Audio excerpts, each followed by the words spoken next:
Well, more Ontarians are having to make the difficult decision these days of heat or eat. And people in the province are most likely also delaying, or many in the province are likely delaying medical care and procedures versus those especially in other provinces. So let's talk more about this morning with Wesley Cowan, licensed insolvency trustee at MNP. Wesley, appreciate the time this morning.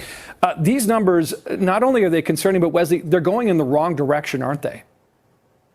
Absolutely. We were actually quite surprised by these results on the most recent MNP debt survey that we did, the debt index, because, versus a year ago, this has, gone up, a significant portion of people are making this choice to, do we increase, can we stay with the utilities we have? Do we have to, budget that way in order to just put food on the table? Very concerning. And the price of everything really feels like, and, inflation shows, Wesley, that it is going up here.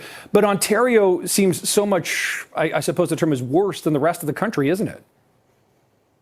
Well, yeah, that's true. Actually, for a lot of folks in Ontario, they're even delaying or skipping, important medical procedures, dental work, things like that, because they just don't have the money.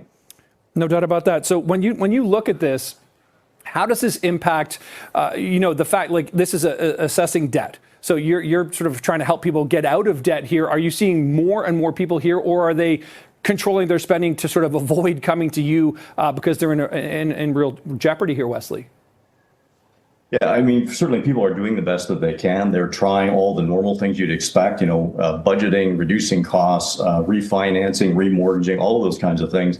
But there comes a point where they just simply can't do that anymore. They're completely tapped out and they need some professional help. And that's why we would encourage them to speak with a licensed insolvency trustee. And Wesley, I mean, you highlight something really interesting here, that half of Ontarians report they are within $200 of being unable to cover their bills each month. And that number has gone up significantly here. I mean, that is a really razor thin edge to be living on, isn't it? Oh, absolutely. And in fact, this is a statistic that we've noticed that we saw it falling back for a while, which was encouraging. But as you point out, it shot up again. So we are really at about the 50% point now, where folks are reporting that they're within $200 of not being able to pay their bills every month. So what are a couple of tips you would give to someone, Wesley, if they're in this sort of precarious financial situation? What's the best suggestion you have at this point to sort of help, cushion their financial situation? Well, as we see in the survey, a lot of folks are doing the things that they need to do. They're reducing costs.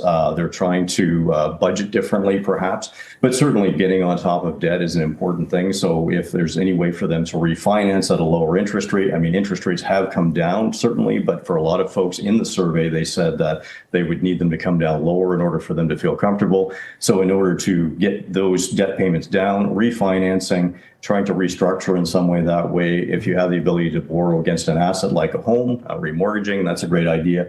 Or again, if all else fails, seek professional help. We usually can find options for you earlier. If you come in earlier, there's more options available.